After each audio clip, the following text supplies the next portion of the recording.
Hello friends, today we're going to take the Sauer Model 100 out for a spin. Stay tuned.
Howdy folks, welcome to another episode of the Riflechair YouTube channel.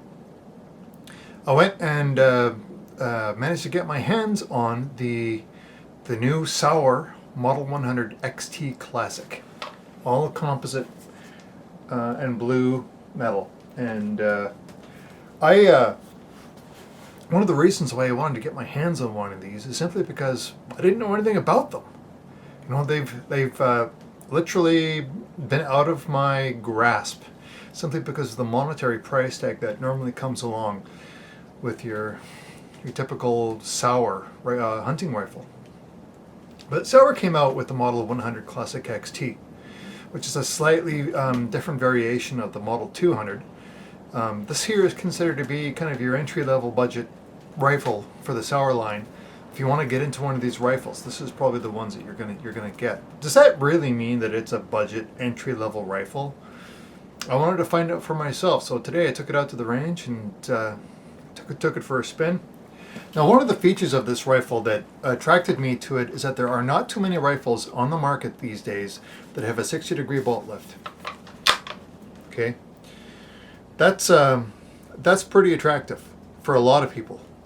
Because what that means is that you're able to mount a scope really nice and low. And so many of our scopes these days have a really large ocular eyepiece. I mean, they're large diameter. Many of the old-fashioned scopes, this was the objective size for most of those scopes.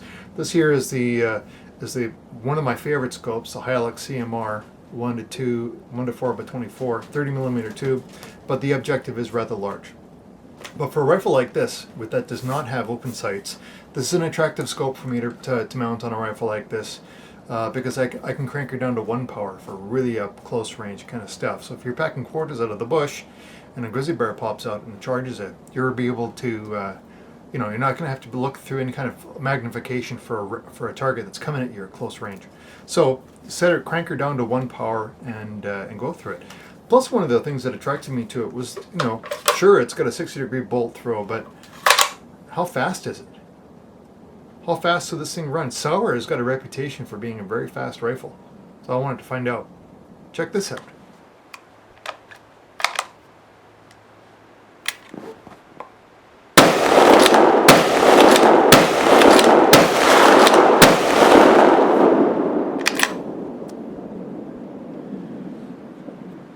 Rifle is ejecting brass. One run hard, 2 meters to the rear and to the right, almost on a 45 degree.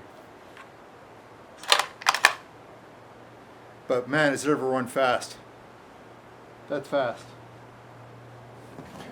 Thankfully today the sun has come out.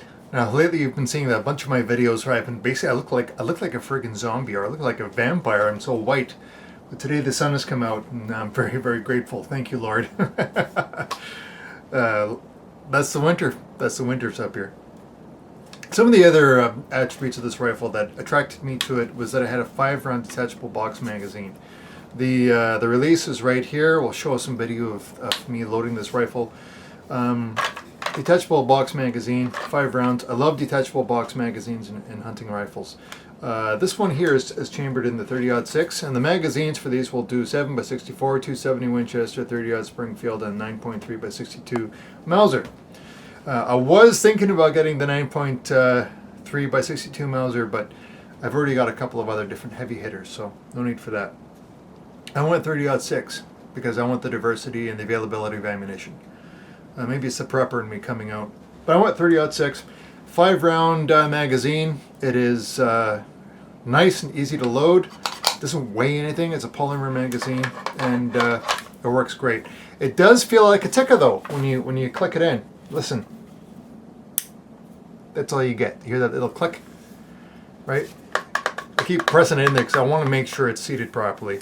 But we'll take a Tikka here and just compare. This here is a Tikka T3 and 300 short mag. Fantastic rifle, very, very accurate. Now listen to this.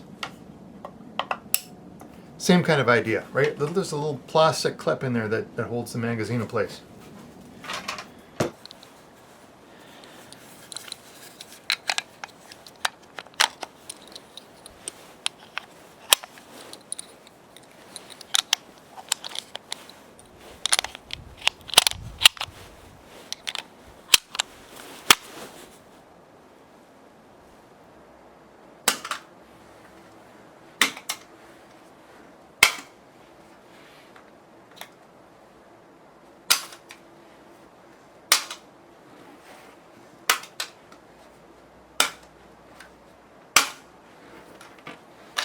There is a 3-position safety on the Sauer.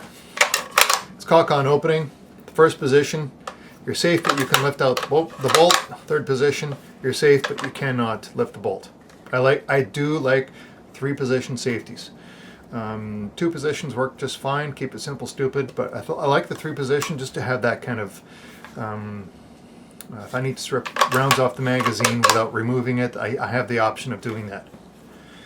There is a bolt release right here on the receiver, which is very, very easy to depress. Very much like a Tikka. The Tikka's the lever is a little bit longer. This one's a little bit smaller. One other thing about the safety is can you apply it quietly? So if you're on safe, can you take the safety off without giving away your position or giving away noise? You know, some of these animals when you're hunting, you have incredible hearing. Can you release the safety quietly? Very quiet. If you just flick it off, of course it's going to make noise, but if you control it, yes you can. Some rifles you can't do that, right? It goes click, and you can't not get away from that. But with the Sauer, they've taken that into consideration. Also with the Sauer, they have a fluted bolt knob, so it's not nice and smooth. It's not rough, but it's fluted to give you a little bit more grip, especially when you're running with gloved hands, to be able to hit that thing and not have it slip out of your hands. Cock on opening, like I said previously, the bolt throw comes back to right about here. If you're looking down the rifle, so you don't have to worry about getting yourself hit in the cheek piece. What I will say is that the length of comb is quite long. So if you're wearing a backpack and you've got your eye relief set up so that you're shooting without a backpack on, as most of us are when we're hunting, we're running a backpack. We don't always have the opportunity to remove the backpack before we have that shot of opportunity when you're hunting. So just be cognizant of the fact that this rifle does have a long length of comb. I'll run the numbers in there for you. But if you need to get it up to your face, you make sure you get your eye relief. You might want to have the scope set back a little bit closer to your face than you would normally. Mind you, make note of if you're running a high recoiling rifle of caliber like the 9.3, then you might get scope eye if you take just things to take into consideration. The length of comb is rather long. The grip on here is very, very nice and tactile. And I would say that it's probably got something to do with the quality of the plastic that's on this rifle. so many of the polymer injection molded stocks have are soft. Okay, this is not a soft plastic stock.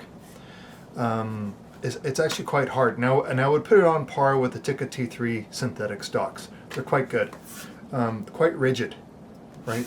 And also, kind of a nice feature here is that the seam that goes down the middle of the stock is very, very small. So many, like the Remingtons and the Savages, that seam is huge, and it bugs me. Just one of those things I'm making an observation here. Not going to go into too much more detail, but I will say that the trigger guard is really quite wide right here.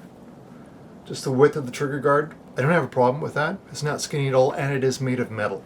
It is a nice piece of metal. The entire floor plate, the entire assembly is made of metal. The barrel channel is fully free-floated. There's lots of movement right around the barrel. The front ferrule area here has a nice Sauer logo, and it does have a Schnabel foretip. Some people don't like that. I don't have a problem with it. The comb here is kind of the straight American style of stock, unlike so many of the European style stocks, which are slightly rounded, kind of like a Roman nose. And it has standard Weaver type of sling swivels on here. Now when I compare this rifle to, say, the Tikka T3, there are a couple of similarities, like, for example, the 60-degree bolt throw, but there are some things about the Sauer here that I prefer, such as, for example, the opening here for the receiver.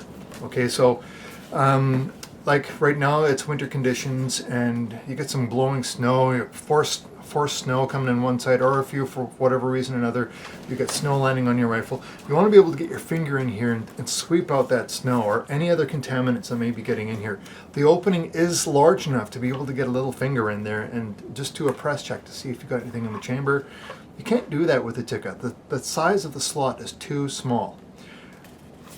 Sauer has enlarged this area here so that you can get fingers in this area if you need to, right? It makes it a lot easier. You can single load the rifle through the top if you have to. It's not big enough to do it comfortably, say like a Remington 700, for example, but you can do it.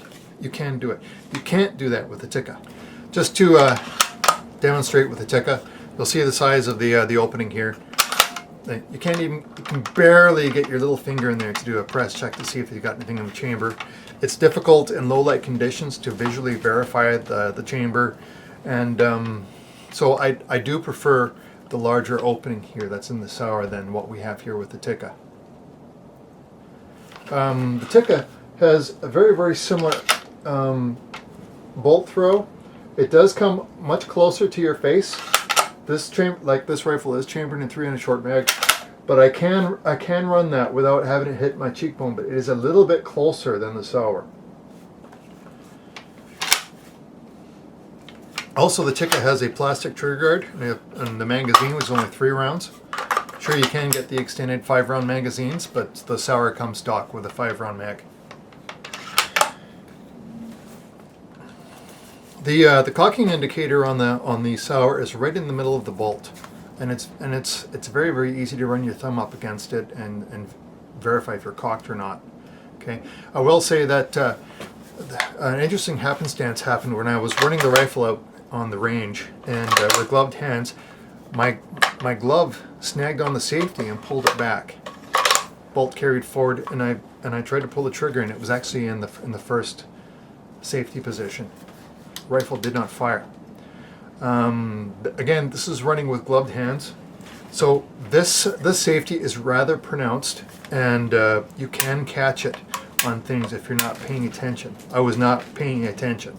Okay, just be cognizant of that. That is not a problem you're going to experience with the Tikka T3. The safety is much more low profile. This is much more pronounced and exposed.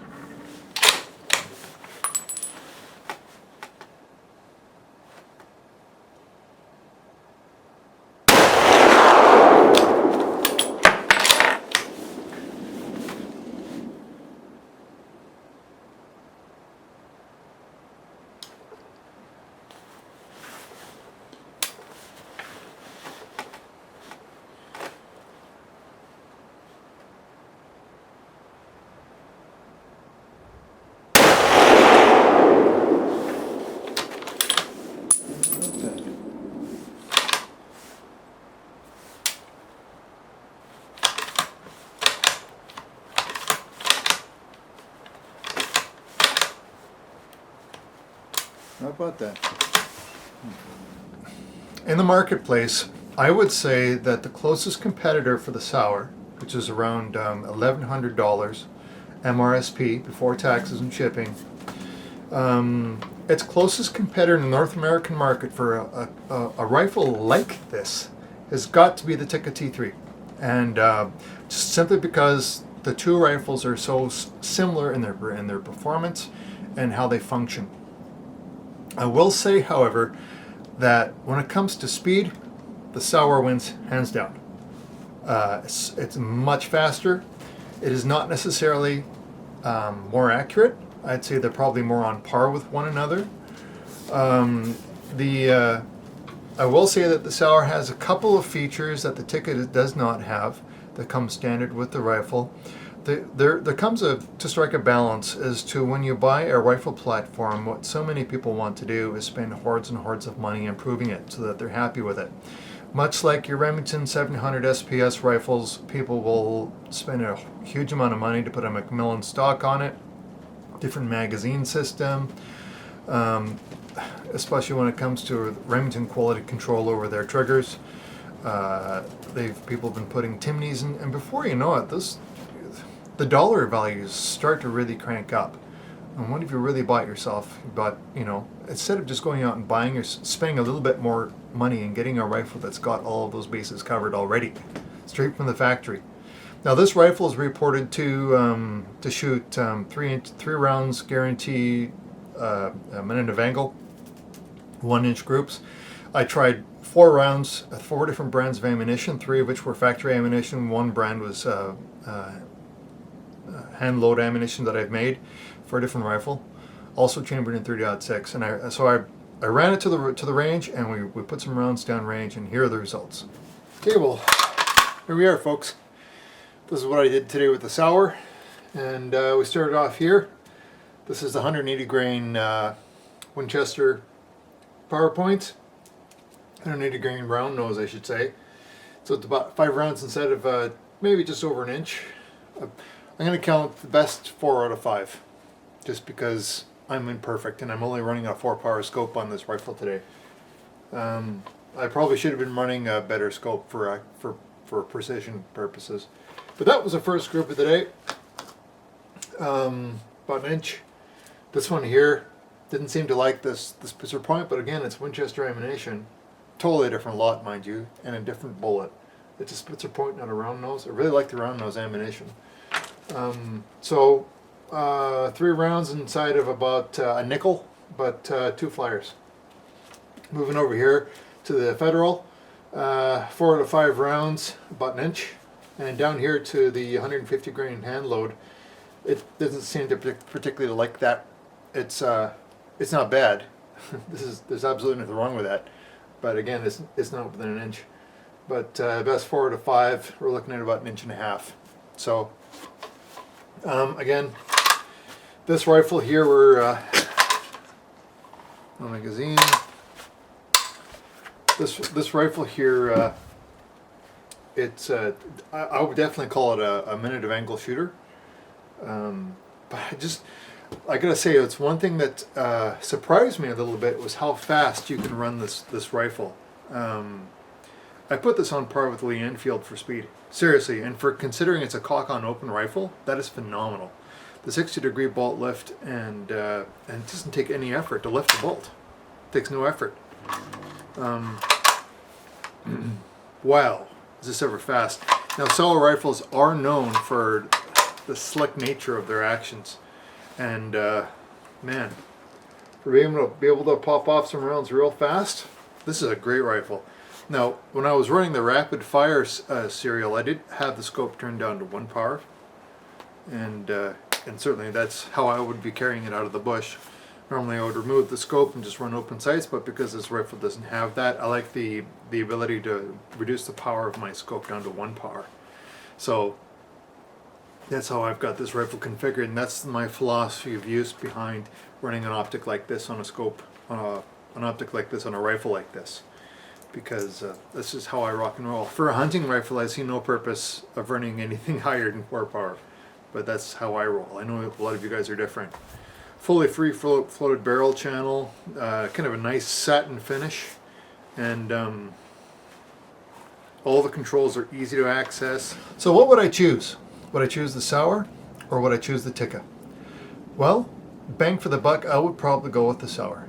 Simply because I like a rifle that I can run as fast as I can with the Sauer.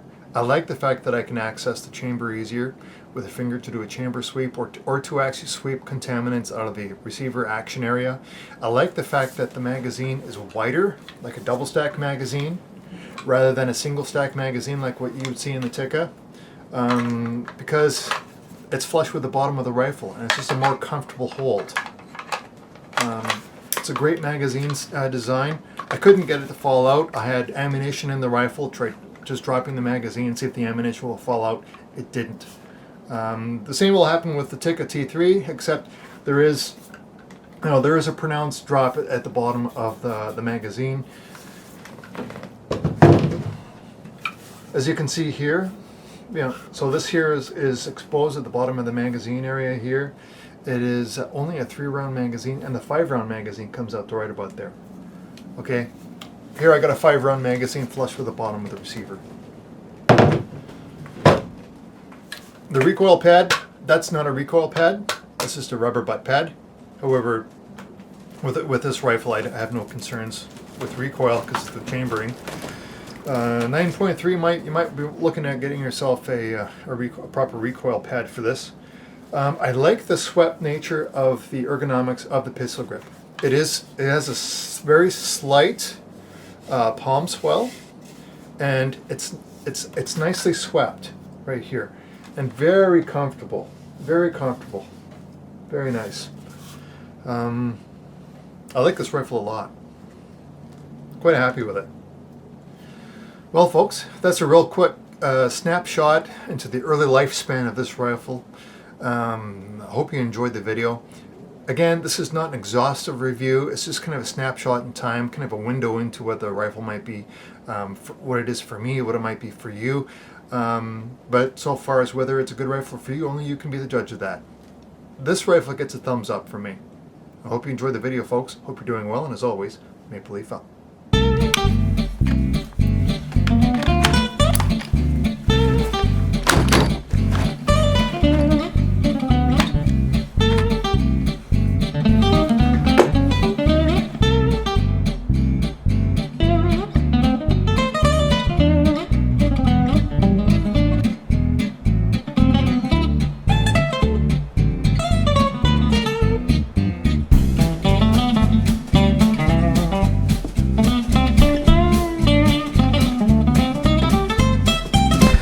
Here you can see I'm going to eject the case and doing it very slowly so you can see how fast it comes out. It spits that out.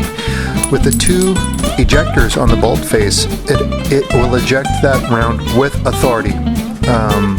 And it's quite impressive. It doesn't seem to really matter too much if you're limp wristing the bolt open to eject the round, or if you're forcing it in rapid fire. In both circumstances, the round is ejected about 2 meters to the rear and to the right.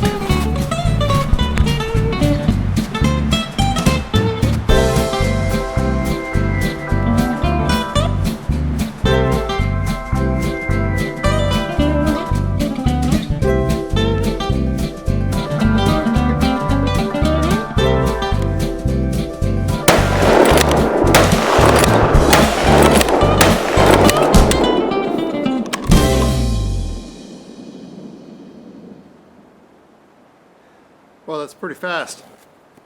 It's pretty fast.